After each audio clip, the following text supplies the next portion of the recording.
নমস্কাৰ আমাৰ YouTube channel ADR এডেল আপোনাক স্বাগতম জনাইছো আজি আমি আপোনাৰ ওচৰত নতুন এটা কনসেপ্ট লৈ আহিছো যেটো পাৱাৰ এণ্ড এক্সপোনেন্ট আমি সদায় এইখিনি বস্তু আমি সিম্পলিফিকেশন নাম্বাৰ সিস্টেমৰ তলৰ পাই যাও আৰু কোৱেশ্চনটো চাই কিনে কেতে কেতে কনফিউজ হৈ যাম বস্তুটো কি হয় কি বস্তুটো নহয় আৰু মানে কিছুমান বস্তু আমি কনফিউজ ফিল কৰো হয়নে এতিয়া চাওক মই বস্তুটো ইজিলি বুজাব পৰাৰ কাৰণে এটা দুটা এক্সাম্পল লৈ আছো ধৰক মই লৈ আছো ইয়াত 8 লিখিছো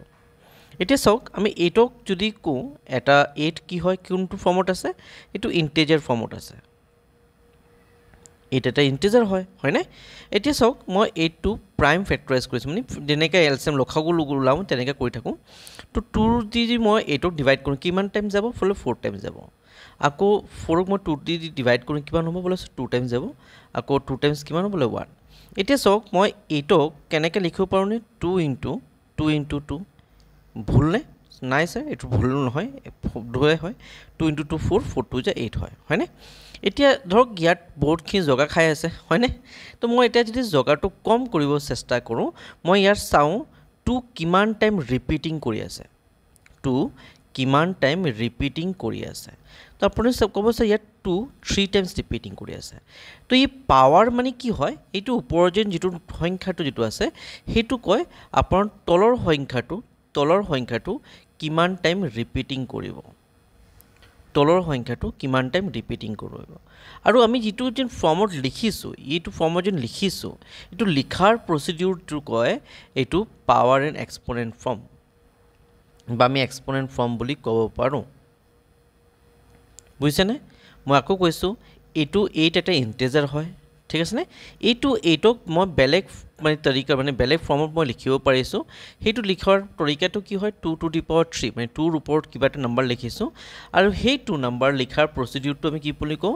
এক্সপোনেন্ট ফৰ্ম বুলি কওঁ বা পাৱাৰ ফৰ্ম বা ইন্ডিসেস ফৰ্ম বুলি কওঁ হয়নে এতিয়া আমি আৰু এটা বস্তু বুজিছো কি ওপৰৰ যেটো সংখ্যাটো যেটো আছে হেতু কয় তলৰ সংখ্যাটো কিমান টাইম ৰিপিট কৰিব যদি মই লিখিছো 2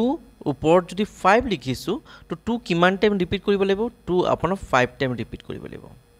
কিমান টাইম কৰিব লাগিব 5 কৰিব লাগিব হয়নে এতিয়া যদি মই লিখিছো 3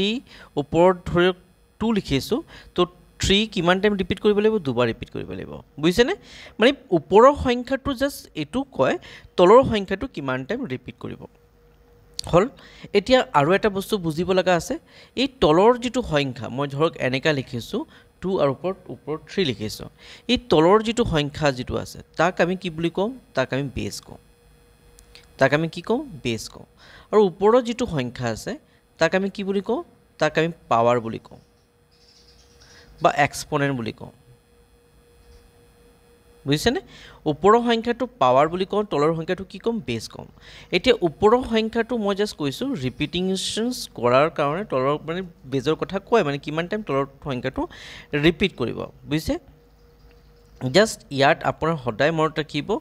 ৰিপিটিংৰ লগত মাজত কি হ'ব লাগিব মাল্টিপ্লাই হ'ব লাগিব জাস্ট অকল ৰিপিট কৰিব তেনেকা নহয় ভিতৰত কি থাকিব মাল্টিপ্লাই হ'ব লাগিব বুজিছেনে তো এটো ফৰ্মত এটো প্ৰসিডিউৰ যেটো আমি কওঁ এটো আমি কওঁ পাৱাৰ এণ্ড এক্সপোনেন্ট কন্ট্ৰাপি ঠিক আছে নে এতিয়া আমি কেনেকৈ বস্তুটো ৰিপ্ৰেজেন্ট কৰো মানে কেনেকৈ বস্তুটো কওঁ তো 2 টু দি পাৱাৰ 3 এটোক আমি এনেকা বুলি কওঁ বা কোনোবা এনেকা কয় 2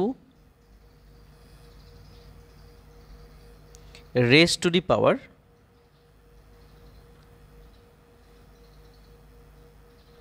3 ঠিক আছে না তো আমি 2 to the power বুলি কওঁ 2 to the power 3 বুলি কওঁ বা 2 raised to the power 3 বুলি কওঁ একেটাই বস্তু হয় জাস্ট আমি কেনেকা বস্তুটো কওঁ কথাটো কেনেকা কওঁ এটো ইয়াত কৈছো হয় না ওকে আমি আই হোপ আপোনাৰ এটো কনসেপ্ট যেটো আছে সৰু এটা কনসেপ্ট যেটো আছে আপোনালোকে সবে বুজি পাইছে কিছুমান ল আছে কিছুমান হেই আছে এটো আমি নেক্সট ভিডিঅ' আপন ডিসকাস কৰিম thank you for watching the video'